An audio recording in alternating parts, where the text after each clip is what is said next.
សង្គមដែរដំណឹងនៃការយោគយល់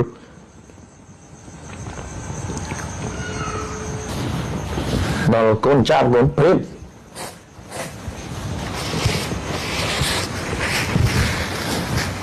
ខ្ញុំបាទសានមុនធឿនជាចាវាង SBT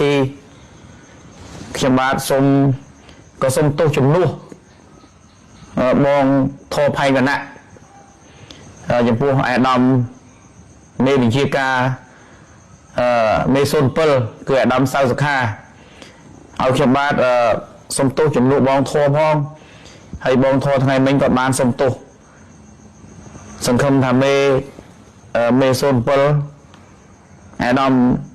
សៅសុខាខ្ញុំជឿថាអាដាមគឺមនុស្សល្អណាស់បាទខ្ញុំជឿអញ្ចឹងខ្ញុំជឿថាអាដាមជាមនុស្សម្នាក់ដែលមានគុណធម៌ខ្ពស់បំផុតបាទអាដាមខ្ញុំទៅសើចទឹកចិត្តអាដាមហើយខ្ញុំសង្ឃឹមថាអាដាមបើសិនជាបងផៃវណ្ណៈ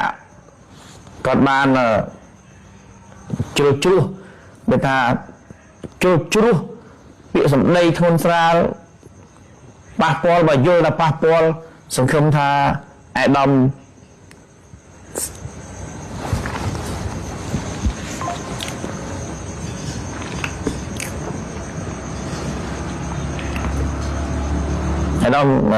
សៅសុខានឹងការយោគយល់បាទ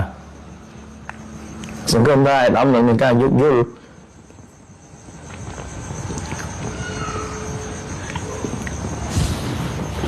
ដល់កូនចាប់កូនព្រៀប